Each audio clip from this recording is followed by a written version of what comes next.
And Aaron, you'll let me know when we're live. Yeah, it's buffering. You should be live now. Well, hello everyone. Welcome to our bi-weekly College Council meeting. My name is Ricky Shabazz. I have the privilege and the honor of being the president of our wonderful college, San Diego City College. College Council is the highest governance of the college, which is comprised of all of the leaders of the constituency groups on campus. We talk about the governance structures, make decisions for the college, and communicate it to the public. We are coming to you via Zoom and or YouTube live because of the pandemic. And let me thank our wonderful faculty, classified professionals, supervisors, administrators, our entire campus community, our students for all of their wonderful efforts to support our students during this pandemic. I am going to begin College Council with a roll call. And we do the roll call so you know who your leaders are for your constituency groups. You can bring forth any agenda item or an item to be placed on College Council agenda by working with one of these leaders from the campus or by emailing the president's office, Aaron, and we would be glad to place an agenda item for discussion at College Council. And so if I can begin with introductions or roll call, shall I say, Paul Alexander, past president, Academic Senate. Here. Tilly, vice president of instruction. Present. Aaron, administrative representative. Present. Robbie, one of our deans, chair of Institutional Technology Council. Present. Caesar, public information officer. I'm here. Jocelyn let us know she wouldn't be here today. She's shooting a video for our new orientation for the college. Nadia, president, chairs of cabinet. Here. Destiny, the president of the Associated Student Government. Susan, dean of institutional effectiveness. Present. Masa, president, academic senate. Present. John, vice president, administrative services. Present. Awana, president, classified senate. Good afternoon. Denise, vice president of students. Present. And I don't see our student, but hopefully he will be joining us because we are always eager to have our students. We have one of our professors that are going to be presenting to us shortly, Anna Delgado. Welcome, Anna. She's in her. Are you officially in your second year, Anna? You know, with COVID, I'm confused as to what year it is. But welcome, Anna. Glad to have you there or here, shall I say, there and here. Thank you for allowing us to come into your home, your living space, and thank you to everyone for allowing us to come into your living space, whether you're watching on YouTube Live or whether you are on the Zoom link. We did our roll call, and if we could take a motion for approval of the meeting minutes from February 23rd. So moved. We've got a first by Denise. Would someone like to second? Okay, Tilly, this is not the auction. You gotta, oh, she's on mute. You know, like the auction, if you move, that means you bought something. Second. So Tilly is seconded. Thank you. Thank you, Tilly. Any further discussion of the meeting note February 23rd? Any corrections, edits? All in favor, if you would do so by either raising your physical hand or raising your hand function via Zoom. Would anyone like to abstain or oppose the approval of the meeting minutes for February 23rd? And while we are talking about the minutes from February 23rd, let me issue a public apology and acknowledgement.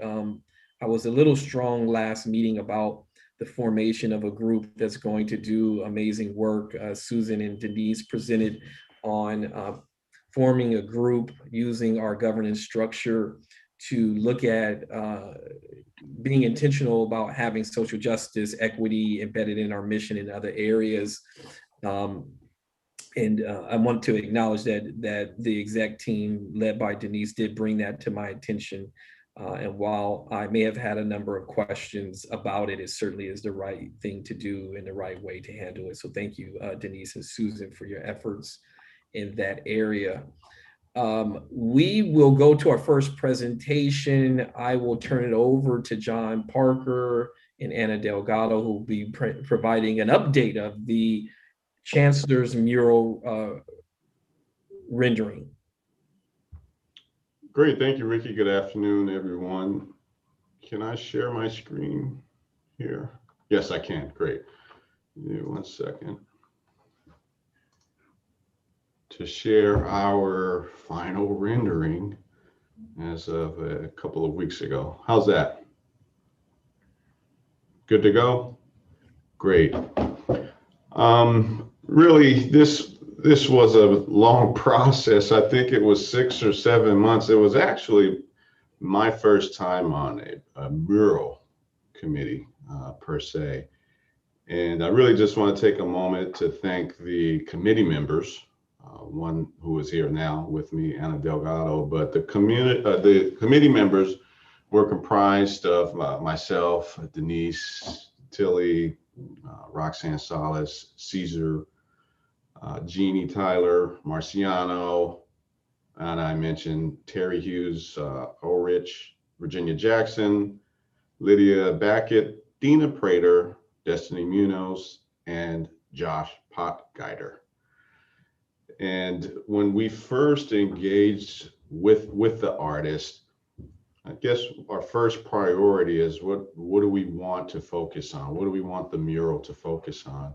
And we really wanted to highlight our chancellor's standard of excellence as the chancellor of the people.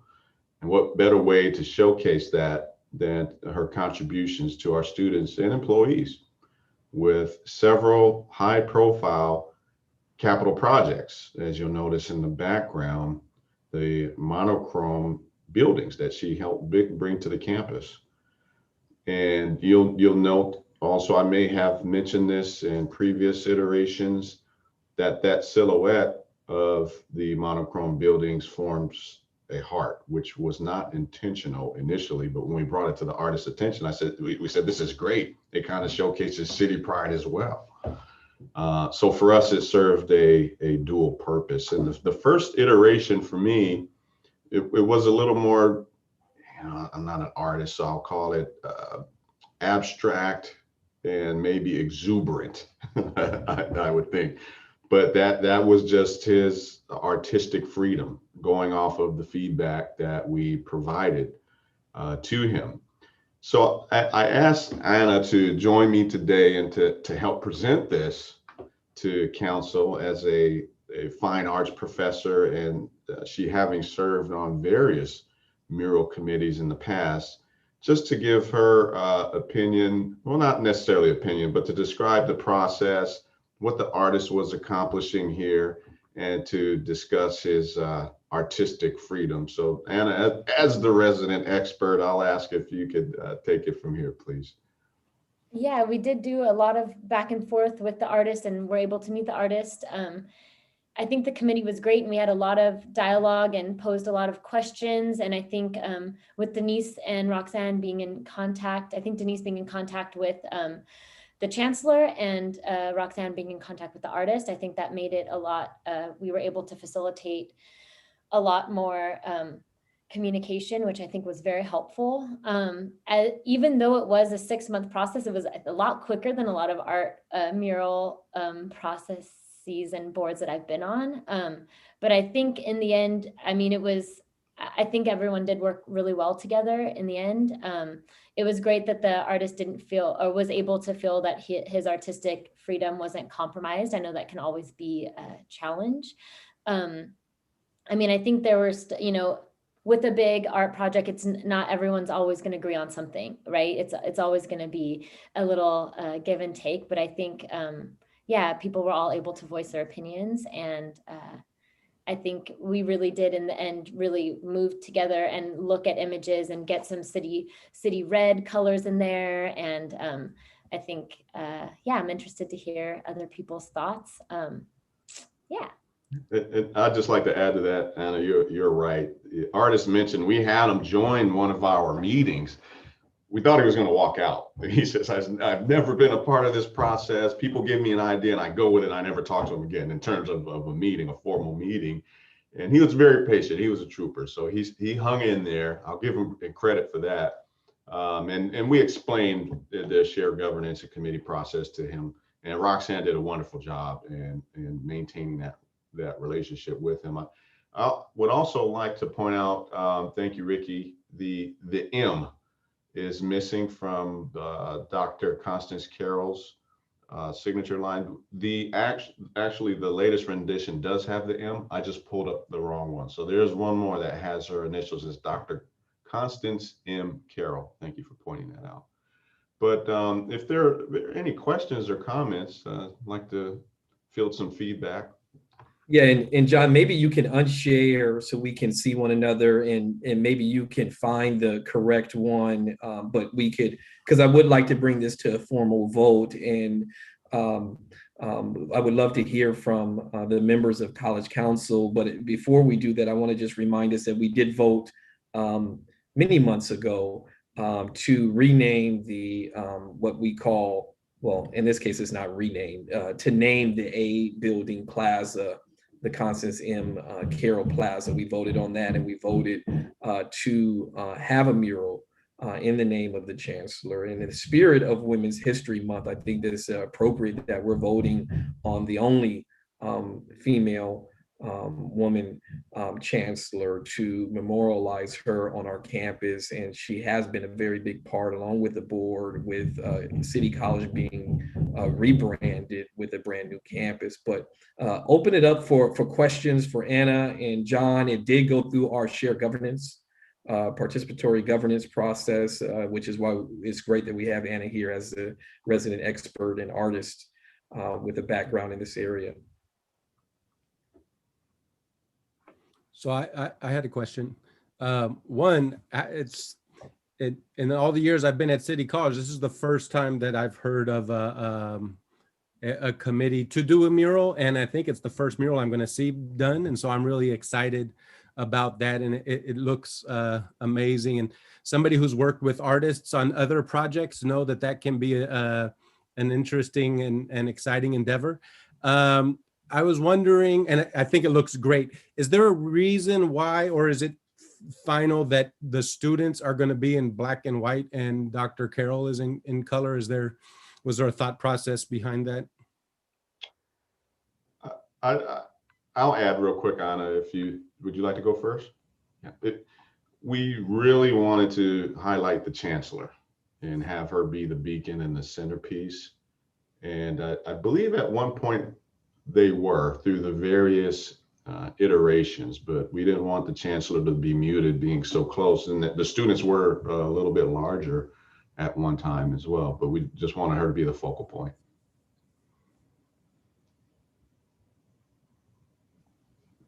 I definitely think we've had a lot of back and forth about having students in there, and I think in the end it was, yeah, the artist kind of choosing his artistic vision, and but those were students that I believe were pulled from the graduation, from the graduation catalog, and so they are real city students and had signed a waiver, though I'm not sure they know they're in a mural. And the buildings are all buildings that the chancellor had directly made possible at City. Yeah. And thank you, Paul. I had not Excited noticed that.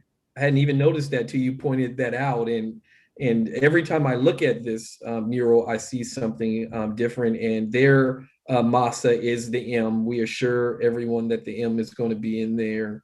John, can we unshare? I see Awana, you have a hand. Yes, in the image, is that where the mural will be? Is that the east wall of the cafeteria? Okay. Yes. And And is that measurement correct? It feels like 50 feet by 7. 0.4? Or is that yards? Or I'm sorry. You know, You saw something I didn't see either, Juana. Where, John? I don't see that on here. I don't recall the direct dimensions offhand, and I'll have to refer back to our It quote. just looks bigger. I see project size in our PowerPoint document, 58.75 feet by 7 point. No. So that is the second mural matter that Jeannie's going to present on, Awana. Oh, okay, That's sorry, not- I'm yeah, So ahead. that's not referencing, we have a second matter on the agenda with the mural for the 50th anniversary of Chicano Okay. Chicanx studies. So this Gotcha. mural, just for clarity, this mural is going on the A building facing, West, Okay. thank you, I was like, is that west? facing Park Boulevard West, yeah. Yes. Okay. Yes. Any other questions? Anna, were you going to chime in? I was just gonna say that is a large wall and there will be a light that's gonna be moved. And yeah, it is a very large wall, which will be neat to have some color there. And I think it'll, yeah, really break up the sort of gray and cement. It'll look really cool. It'll blend in very well, and then those colors were intentional after working with the committee. And as Anna mentioned, the light will be moved. That light actually was moved to the right side of that building. Let me show you. So the light was somewhere in this area, and it has been moved to this side of the building facing south over here. John and Anna, if I may ask, was the scale always the full scale, or did you have a smaller scaled mirror at one time that would be maybe 3/4 of that size? I believe the artist, when he first started, he intended on using the full scale of the building. Okay. It might just be me, but I also see, and it's, first of all, I think it's great. I was just going to add that since we're using the architectural pieces of our recently done buildings right next to the architecture of one of our recently done buildings, if you could see how the scale, if you were to bring it up one more time, John, I'm sorry to do that to you, but you can see how some of the lines could actually blend going from the building. Here. If this was a little bit smaller, and of course, that may be no longer an option here, but Robbie? yes. Did you hear John say how long this process underwent? No, Sure. it's simply a comment. It's simply a comment, recognizing the fact that he actually has, the artist has introduced also another opportunity, but I'll leave it there, where the lines could align, if you will, going from the physical to the next. That was one of my favorite things seeing the sort of building line up with in the background with parts of the building. Yes. It was really neat. And so I wonder if, I know when things also get painted, sometimes things shift a little here and there. So yeah, with the artist's hand, maybe some of that will shift. At one point, it looked like this was 3D. It did line up. Both of these at one point, we thought it was 3D, but when he scaled, he changed the scale and the size. And one of the buildings actually we took out and replaced. We kind of changed that alignment. Okay, thank you. No, thank you, Robbie. And I'm being facetious, but you did hear John say it was an adventure with the artist and the feedback. So the fact that we even got to this point with him staying on board is a tribute to the committee and John and Roxanne. I thought I saw another hand. Oh, Tilly. My question was just going to be how soon can we see the mural? The new one? Great question. I was getting into the timeline. Thank you. Perfect segue. And I'm sorry, I don't think I mentioned the artist's name in this particular meeting. It's David. I can't pronounce his last name. Might be Feucht, but it's F-E-U-C-H-T, David Feucht. If you Google him in San Diego area, you'll be able to observe a lot of his work. He has a pretty good history and reputation in the San Diego area. He will be, actually, he'll be on the campus tomorrow. Roxanne and I will do a walkthrough with him. We'll have the lift delivered in the morning. I believe the building should have been washed down by now. If not, it will be tomorrow, but he will start next Monday. His initial quote was 6 to 8 weeks, but he's saying he can get it done within 6 weeks. He knows our timeline and the sense of urgency here, and he's guaranteed that he will be able to meet that timeline. So on Monday, he'll start first thing in the morning. He's going to start from the top and work his way down. So 6 weeks from Monday. I think that's him under promising and over delivering. We'll see. Yeah, and before we move on from the timeline, John, Denise, Caesar, and others will be working on a plan to unveil the mural, preferably the week of commencement. And so we're looking for a date. We'll get that information out. We'll have a very small, intimate group, but we plan to webcast it via either Zoom or some other platform for those who may not be able to be there in person, as we intend to exercise social distancing and COVID measures. But we will have an unveiling. So keep it a secret. Don't tell the chancellor, although she's seen it. So she, we wouldn't want to pay a mural of someone without them at least seeing it, but to see it in person is very different. And so what Denise and actually Tilly will be doing is we would like to involve some areas of the campus. So Anna, if we could work with fine arts to do some kind of gift to the campus, maybe there's a contest of your students and they going to gift this chancellor something. Maybe the dance department, maybe Jeannie could do some dance. We're going to put the mural on t-shirts as well. So we're thinking of how to get the broader campus involved with social distancing, with unveiling the mural for the chancellor in a small, intimate group on the day that Denise, John, Tilly, Caesar, and a small group will put together. So if you want to serve on that group, by all means, reach out to Denise and John and Tilly. We're hoping that the wonderful City Women Rock team who had an amazing event yesterday, and kudos to them, Miriam and the planning committee. We hope they would take this on as an unveiling as well. So we are having a group work on the unveiling of the mural. Other questions? I saw Awana's hand earlier. I don't know if you had a question, Awana. No. Okay. Any other questions or discussion? I'm glad you all like it. I think it's amazing. It's one of the best murals that I've seen. And I agree with Anna completely. To break up some of that gray on that building is going to be wonderful. And so if we could take a motion to formally approve the mural that is coming to us, recommended by the committee that worked on it. Someone like to make a motion?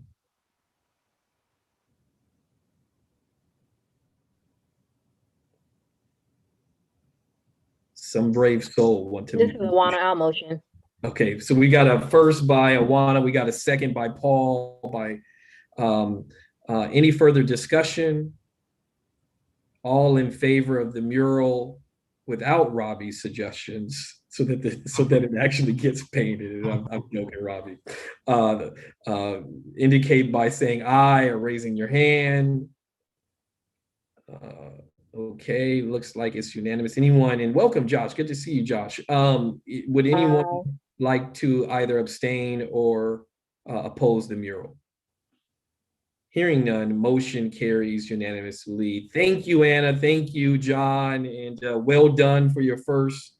And thank you, Denise. I mean, there was Roxanne. I mean, there's so many people to thank who helped us through this process. And as Paul outlined, it may have been the first committee that went through a mural, but it won't be the last. And it won't be the last because we have another mural that is in process.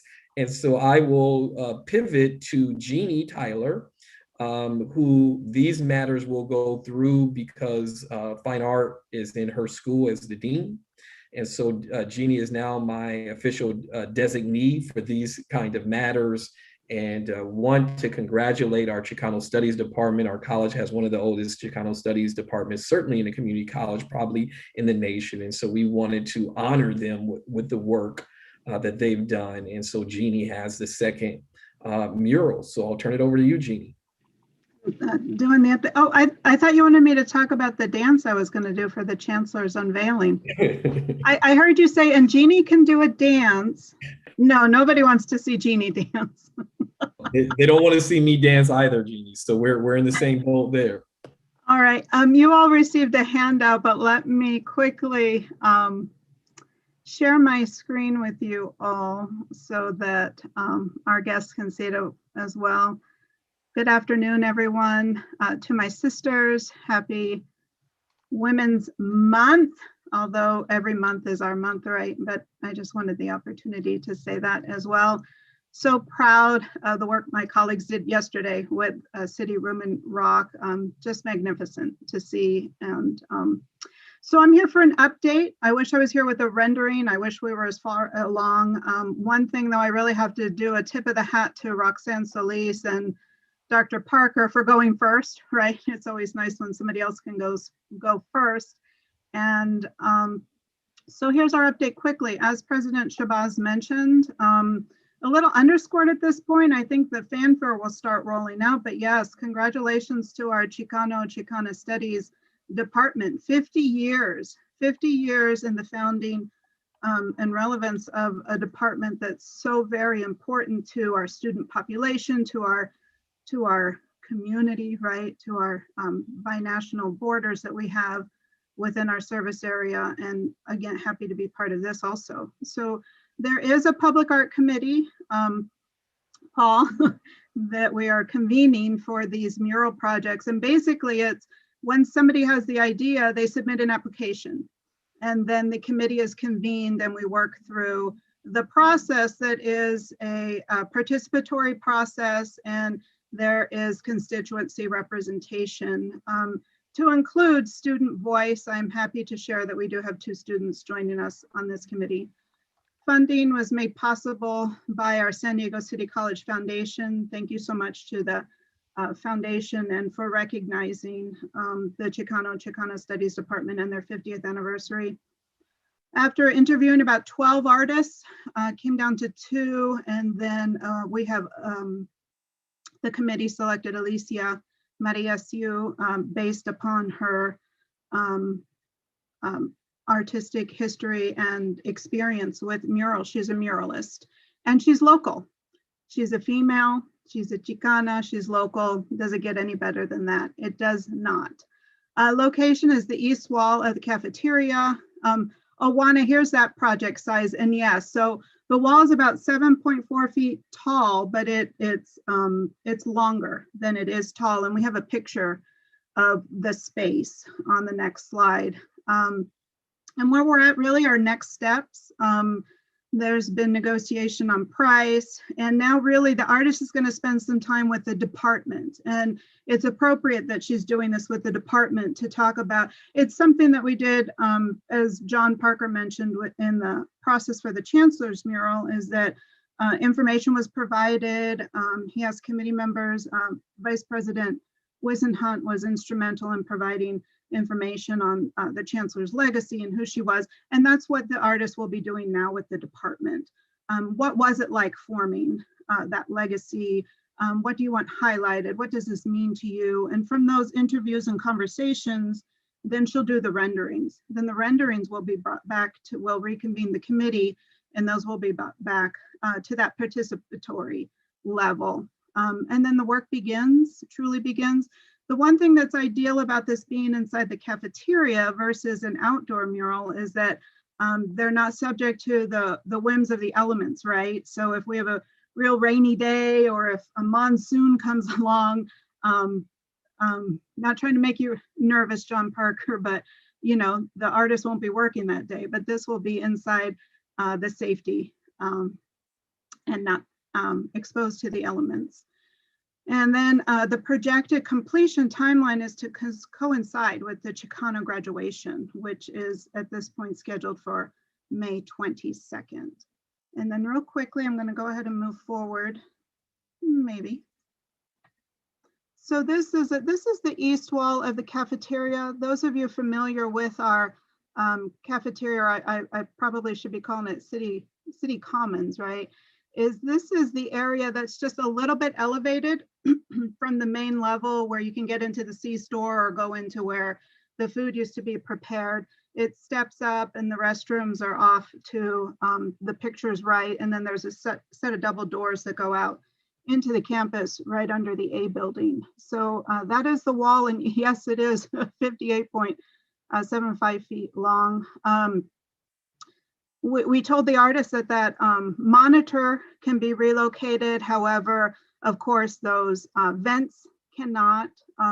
So she was, Narelle Martinez and I had the opportunity to show the artist the space, and she literally, like, she felt the walls and kind of angled it and took pictures, and she had her own measuring tape, and real fascinating even just to be part of that process, and took into account that power cable line, I'm assuming has to stay there also. So this is the space where we will acknowledge and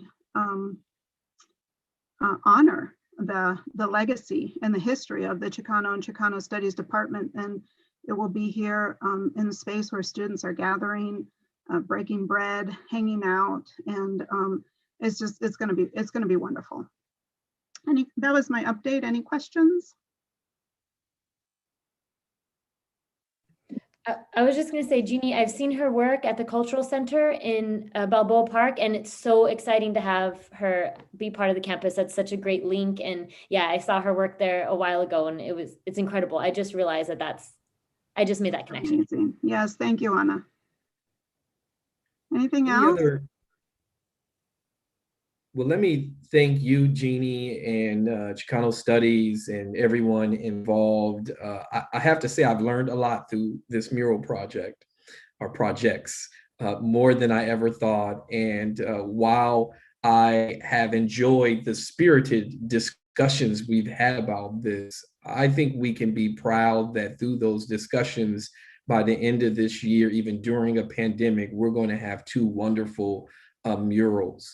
I think the next step in this is working with Anna and other faculty in fine arts to identify a space on campus where students can, in fact, have a mural. And if I could add, Jeannie, that space was selected because Jeannie, myself, Anna, and a couple of others, Sean Bacon, actually walked the campus. I think Tilly was with us trying to identify. I just don't like white walls. I've always had a thing about blank walls, should I say.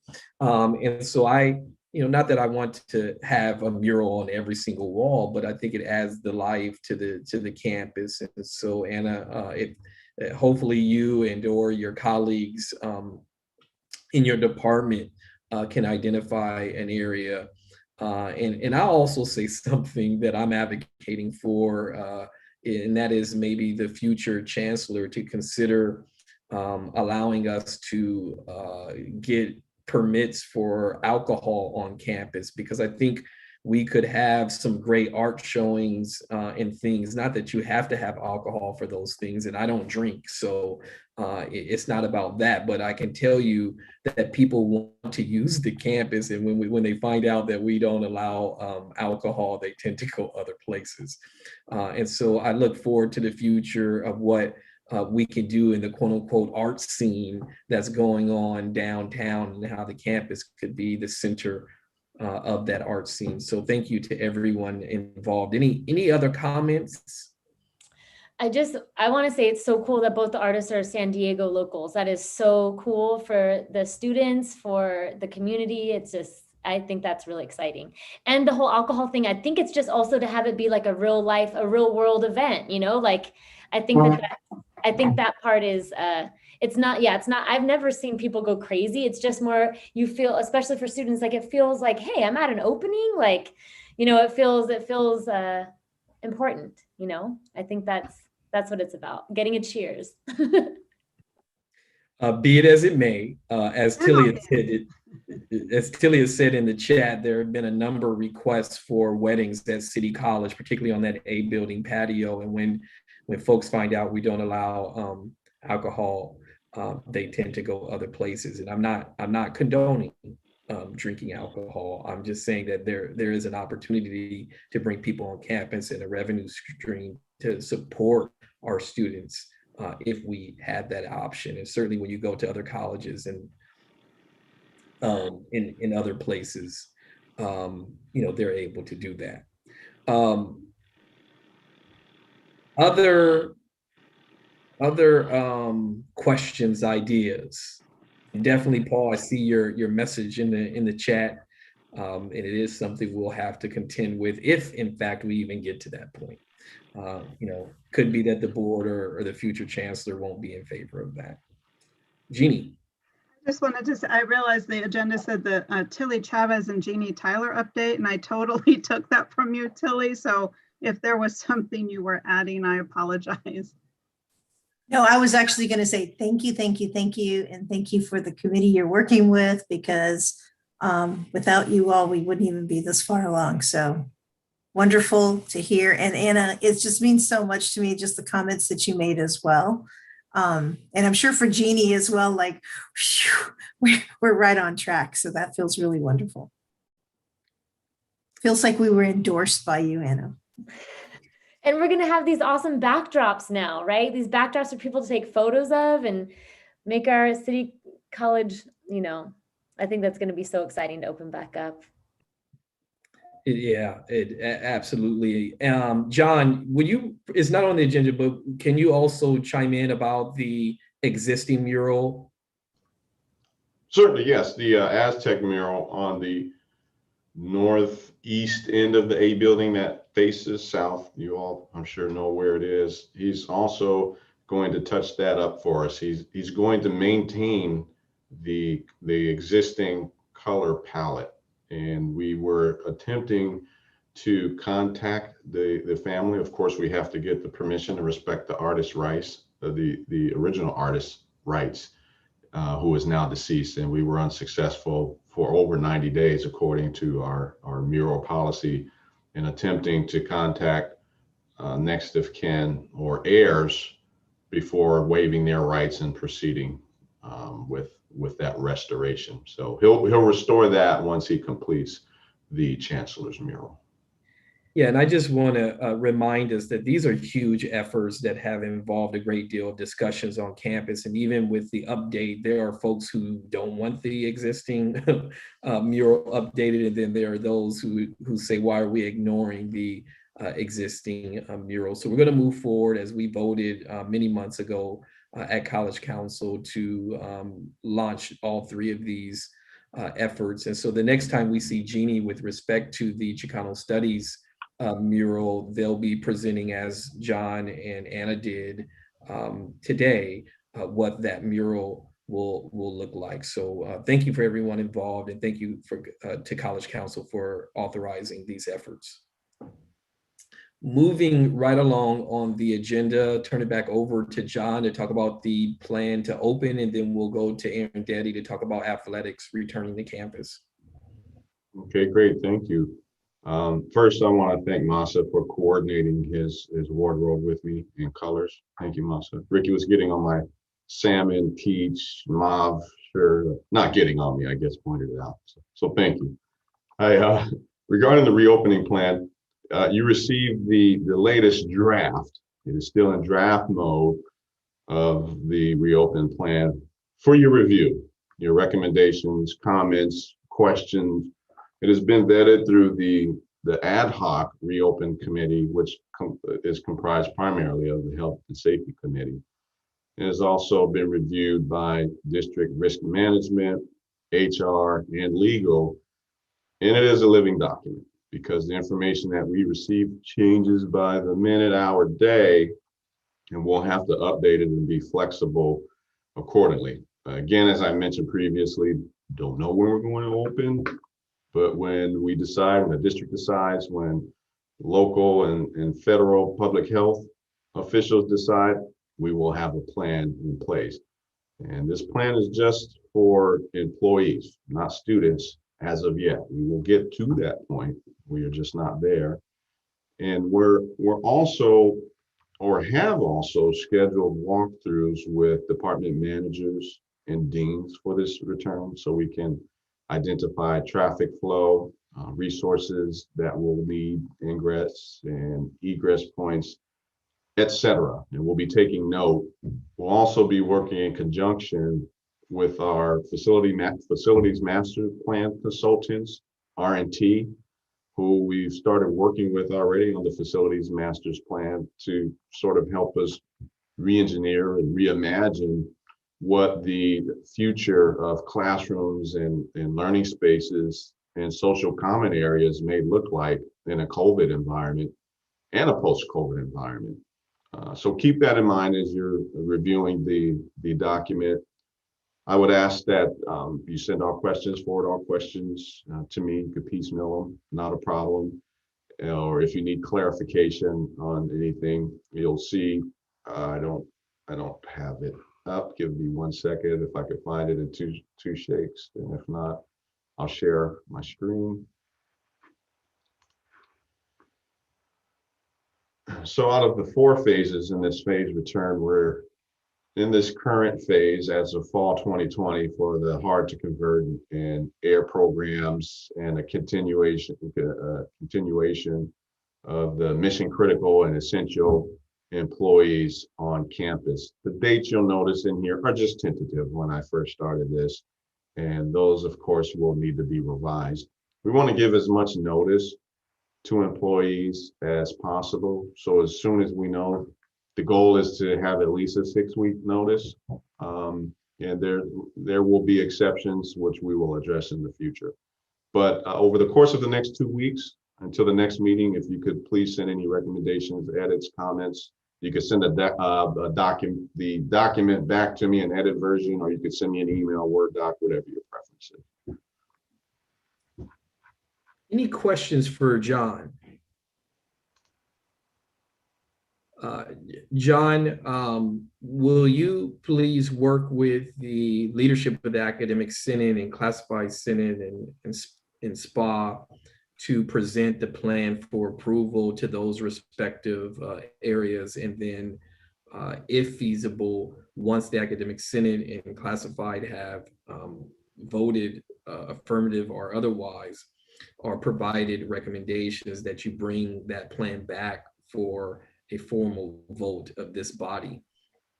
And folks, I just came from an accreditation visit last week at Laney College, and I learned a lot about what we need to document in terms of our processes for accreditation. And this is, the mural will serve as an example that went through a committee structure that was voted on, and the same with the reopen plan. And so I'd like John to formally present the plan to the constituency groups so that there can be a dialogue in those spaces that end up at College Council for a formal vote of that plan. We are getting a lot of questions about mandated vaccines and employees returning. Those matters will be handled via the unions and the human resources. Our plan is, what are the safety measures that need to be in place, plexiglass and the other things that John already went over. Any questions? Tilly. So I'm going to state the obvious probably because there's people out there going to be thinking this. So John, you just presented the phases.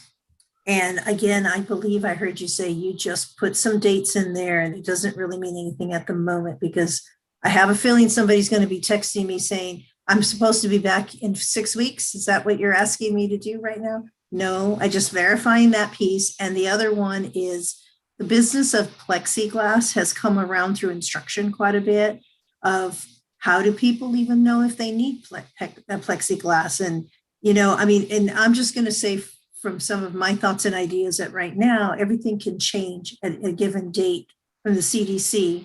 And our offices, some of our offices are small enough that there isn't 6 feet apart that you could have somebody in there.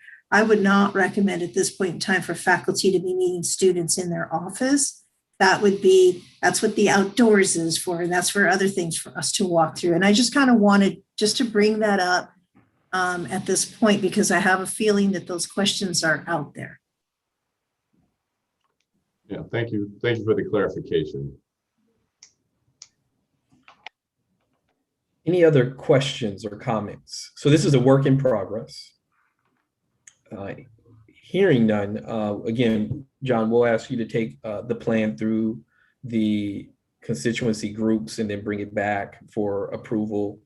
And so if you could reach out to the folks who are on College Council as to when you can present to their respective groups, much appreciated. And speaking of groups who fall into the category of hard to convert because our athletes are one of our largest learning communities, they're more likely to take a full load of classes, 12 or more units. They're more likely to transfer.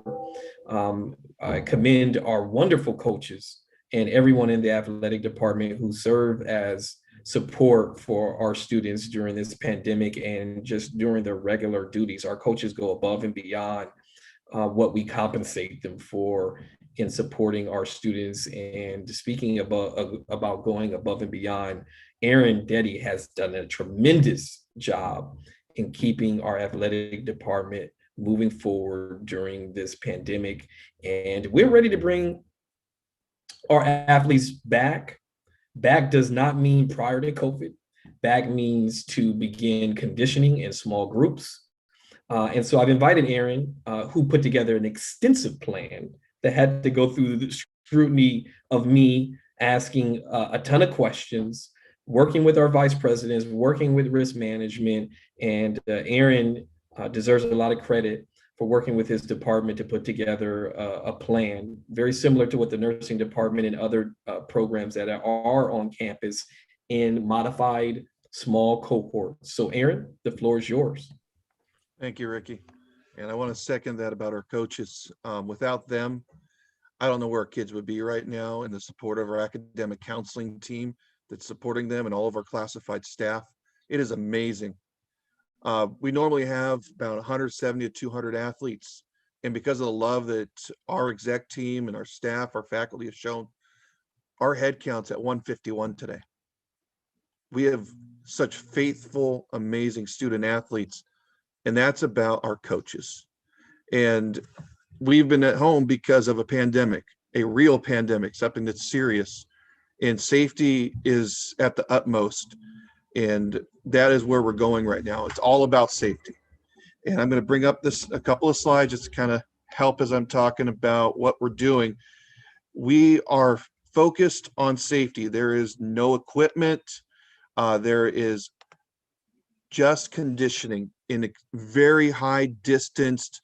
And how we're going to prepare for this, we're going to have everyone taking a physical. Everyone's going to have a baseline COVID test. We're going to do everything we can, all the way down to every little detail about how many people are in the bathroom.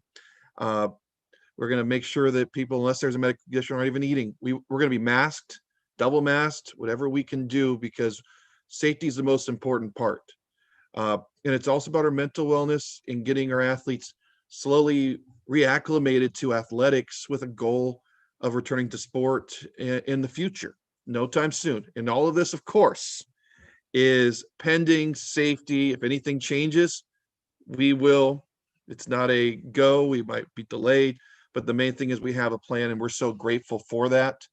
And the only thing I want to point out of this is just a picture that shows we're planning to not just do 6 feet. We're looking at the 10 to 12, 15 feet, and making sure our kids are not crossing paths, because we want safety. That is our biggest thing as we're coming back. And I am so grateful for the support of Ricky and Tilly and Denise and John and everyone, because this has been a very long journey. And we're looking at coming back on April 12th in our modified safe cohorts with large distancings of time, with preparation and support and physicals, and in getting our COVID tests, to do everything we can, all the way down to orientations and agreements, because we want this to work. We want everything to be safe. And that's our core. We want our kids back, but we want to do it the right way. And that's my big thing, is I'm grateful. I might have been in tears a few times lately when I get these positive opportunities. And I also want to send a shout out to the coaches for our Knights Day on February 22nd. Saw some of our exec team there as well. They've been doing all kinds of things to show these kids love. And I'm just so grateful for this opportunity thank you to all of you. And if there's any questions, I'm happy to answer them. Any questions? Big shout out to you, Aaron, your team, what great work. And I don't even remember how many revisions you've done on the plan. I don't even want to bring it up because it's so many. But you've been working on this for almost a year. Good job. Yeah, and I want to, go ahead, Denise. Please go ahead. No, go ahead. No, go ahead. Go ahead. Okay, well, I do want to, yes, thank the great work that's been happening in athletics to make sure that we're ready.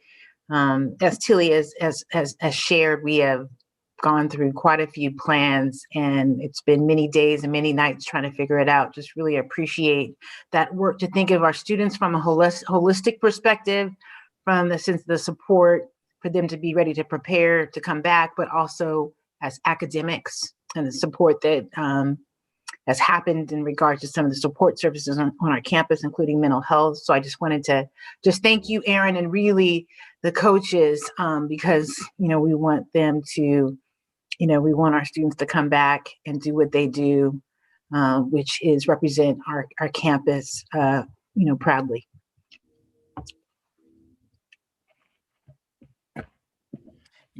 Yeah, and I would also add that this was a total team effort, and this is the coaches are requesting this, right? I want to be clear. This is not administration telling the coaches that they need to come back or the athletes that they need to come back. There are some very real policy rules related to transferring in NC2A and the mental health of our students.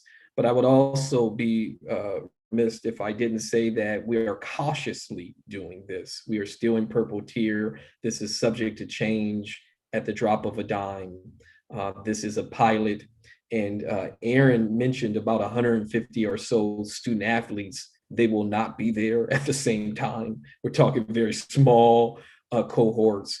And I believe if this goes well, it will open the door for other programs. I can hear our dance faculty. I can hear our theater faculty. I can hear folks saying, when's my turn?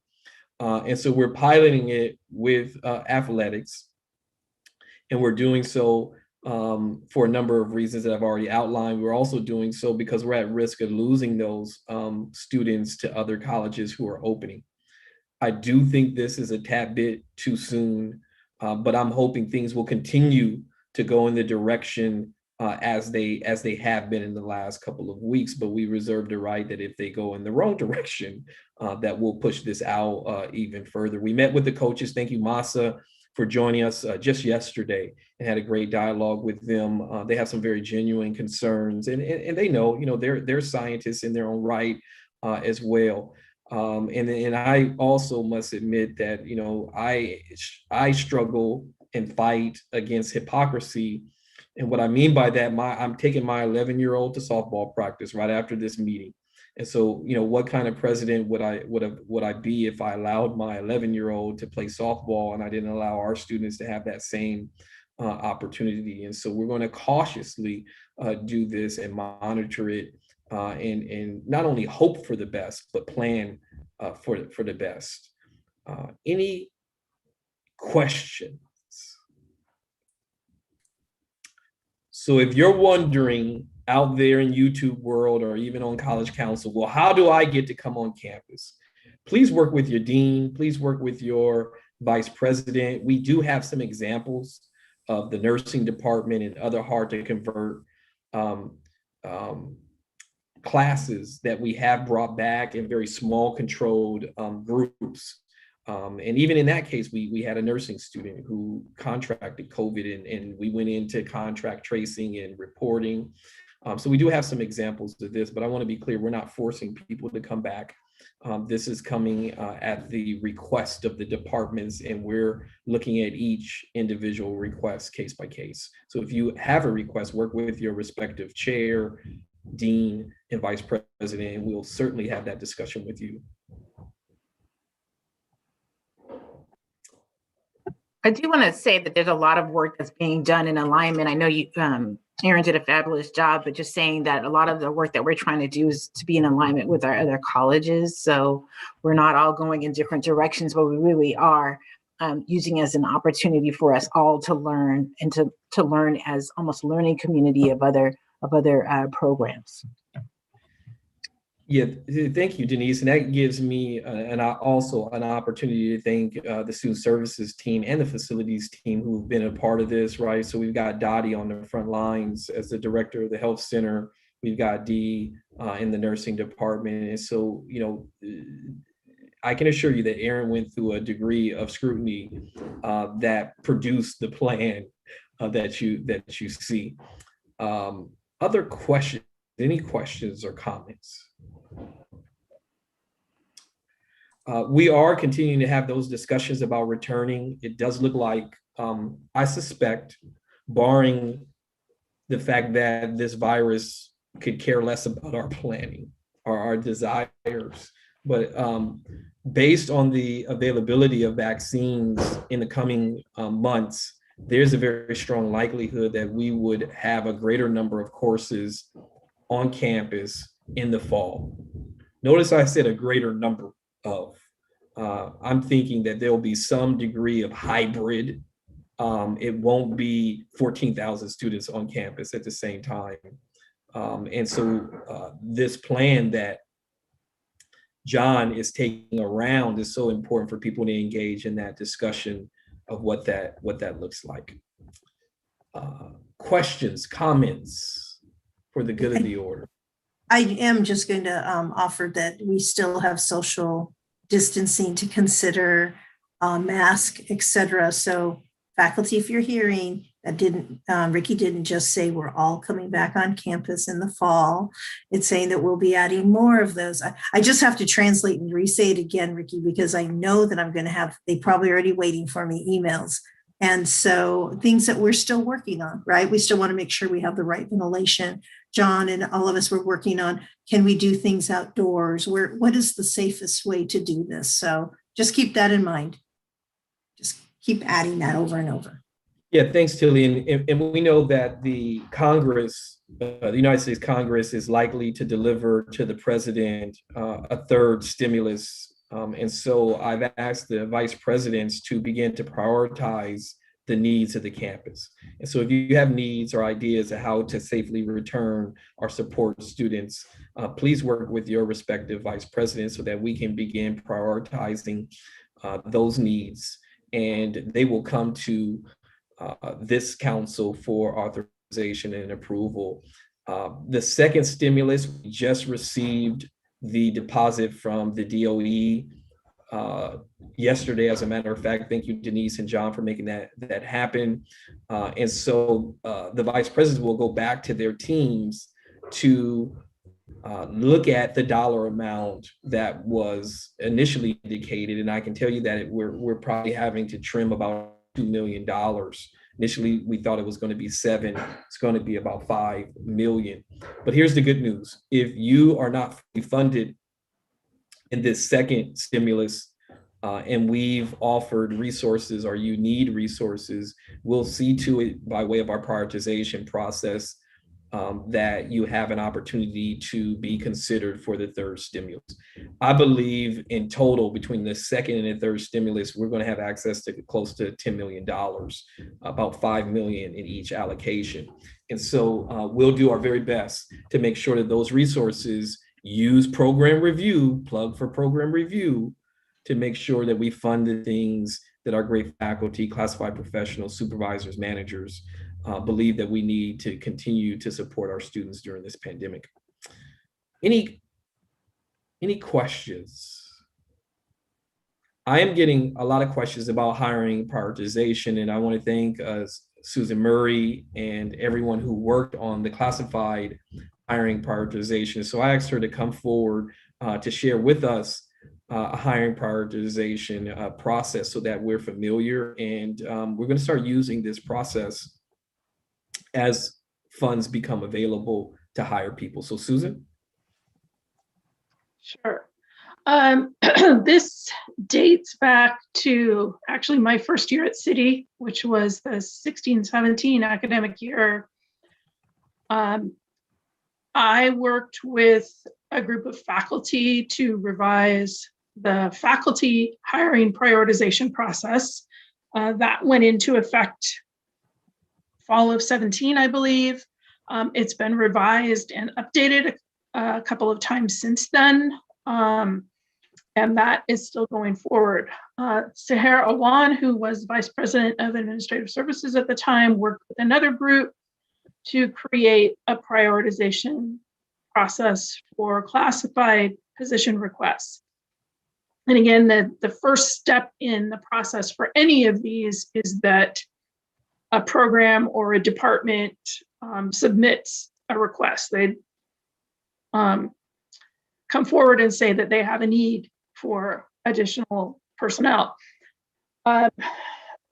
The classified prioritization process had a representative committee. I'm not going to show the entire form, but I'll share a couple of excerpts here. This was going to be the composition of the committee with representation from administrators, faculty, predominantly classified, and then the VP of Admin Services as a non-voting member. I'm going to scroll to the rubric because that kind of summarizes everything.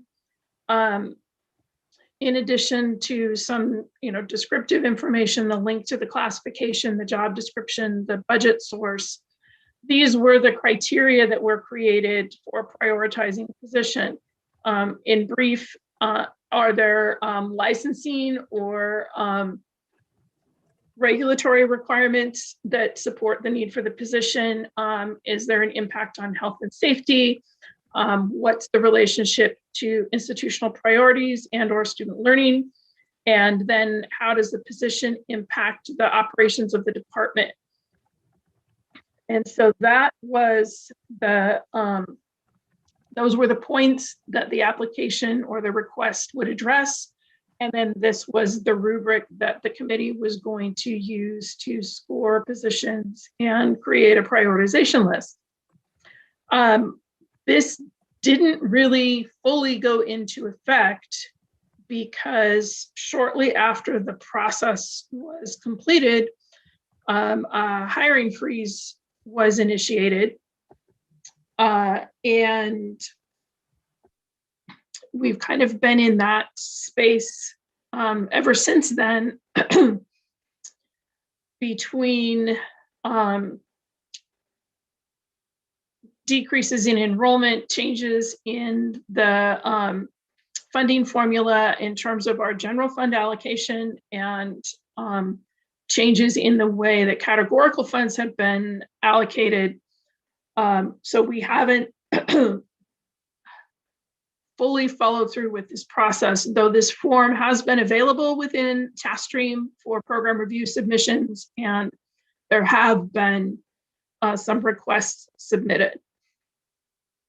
So that's kind of a summary of what we have at this point for classified hiring prioritization. And as I said, it was developed several years ago, so probably warrants some review before moving forward with implementing.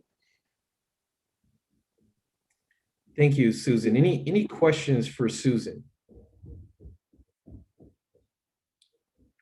So the reason why this came up for me is I was on an accreditation visit last week for Laney College, and this was one of the areas that was not clear for the college. It was clear the faculty hiring prioritization, which ours is as well. What wasn't clear is how someone hires a classified staff member. What I hope to be able to do next College Council is go over the positions that are a priority for the college, and then moving forward after those positions that we would then use this classified hiring prioritization for any classified positions. And here's the reason why. One, we have 3 vacancies for deans, and I'll go over this more in detail in the next meeting, but we have 3 deans that are either leaving or have left. That would traditionally trigger a reorg if we're not allowed to hire those deans because of the hiring freeze. We also have a very real need for a theater tech. We had transferred a person from one department to the theater and found out that that person is not allowed to do the work for the theater tech. But because we're in a hiring freeze, that creates very real challenges. We cannot use the Seville Theater without this theater tech because they push all the buttons, they turn the lights on. There is actually a health and safety matter with regards to electricity, which really limits our dance programs, our theater programs, or even if VAMP wanted to use the Seville when we return. And so what I will be doing in the next meeting is bringing these 4 positions for discussion because I have to go on record as saying, as the president of the college, I do not like the optics of hiring 4 managers, which are 2 dean retirements and 1 resignation. I don't like the optics of hiring 3 managers when we can't hire faculty or when we can't hire classified professionals.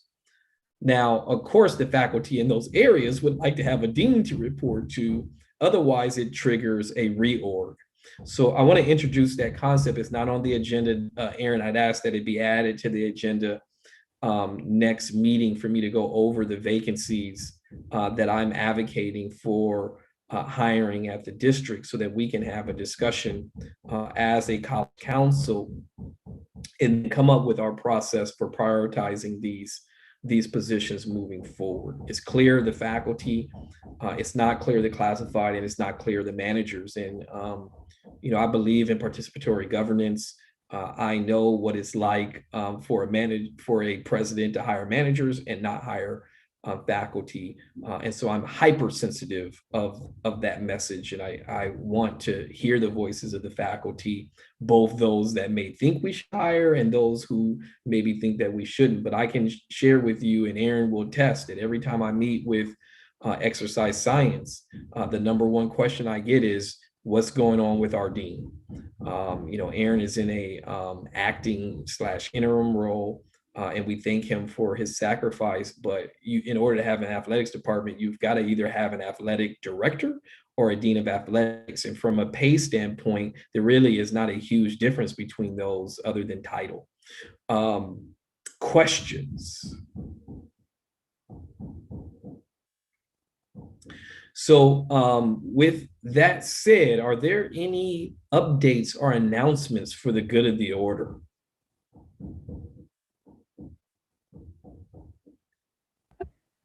If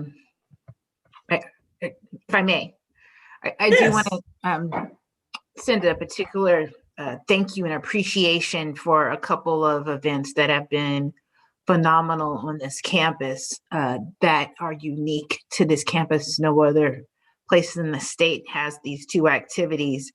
And the forward thinking of the groups, the planners, to ensure that we have our high schools engaged in it. And that first is our HUBU High School Summit, which we hosted in late February, and the great work that was done to do that, to ensure that our young Black and Brown men have access to this campus before they start the first day. The phenomenal work that was done by Outreach, this work done under the leadership of Dr. Savage and also Associate Dean Genevieve Esquera. So I wanted to thank them for that great work. And also, secondly, the fantastic event that happened yesterday for City Women Rock, which had, and both of these events had hundreds of students in attendance, which were fantastic. And just the committee's engagement, the hours of planning that people put into to raise the consciousness of this campus in regards to gender equity issues. And it makes me think about Shirley Chisholm's quote that if you don't have a seat on the table, go get yourself a lawn chair. So we were working really hard to do that, build some lawn chair awareness for students yesterday. And also just, of course, the great work that's happening with basic needs on this campus. I'm really proud of my unit and the way that there's a lot of different teams have been stepping up. Professor Mariamina and that team in City Women Rock, and also the great work that's been done in Dean Perez's work as well. Here, and City College is so unique. We know that. We work here, and those are just a couple of the amazing programs that take place on campus. So kudos, Denise, to you and your team and everyone you mentioned. Please extend our appreciation on behalf of College Council to all of those events. And speaking of events, Aaron, if we could invite Paul Lopez or Ebony from Social Justice to the next College Council meeting to present on the Social Justice Conference, which is going on the week of the next College Council meeting. And so we'd like to provide them with a platform. And again, that platform is available to anyone. Anyone can put forth an agenda item for College Council. But as Denise was speaking, I was thinking we would want to have provide an opportunity for Ebony and Paul to come talk and provide an update on the Social Justice Conference and encourage everyone to send their students to the Social Justice Conference. And I want to thank all of those faculty who encourage your students to go to the HUBU Conference, who encourage your students to go to City Women Rock, who encourage your students to go to VAMP. Any of the many activities that take place on our campus, do so because classified professionals and faculty and managers encourage students to participate. So Aaron, if we could place that on the agenda for the next meeting, invite Ebony or Paul or someone from the committee to provide an update. Our newsletter will be coming out either today or tomorrow, Caesar, that will have a promotional item for social justice in it. It'll have a recap of the great City Women Rock program and my dedication update about Women's History Month, where I give some acknowledgement to my grandmother, who, if it were not for her, I frankly wouldn't be here. She helped to raise me. She helped to teach me to read. And she had 4 daughters in the 50s and raised them as a single parent. And so, shout out to all the amazing women at City College. I think the data I was looking at said that 60% of our employees are women. Nearly 54% of our students are women. And there's so many positive role models. I learn every day from the women on our campus. And for the most part, you all do an amazing job of teaching me, coaching me, training me, keeping me out of trouble, even the trouble I get myself into. And so just if we could end, unless there's any other announcements, with just a heartfelt thank you to the women. You all are making this world a better place, and you had to do it because it wasn't the place that it needed to be. So thank you for everything you do, the sacrifices that you all make. Any other announcements for the good of the order? Well, we'll see everyone in 2 weeks, same place, same time. Thank you all. Enjoy the rest of your day.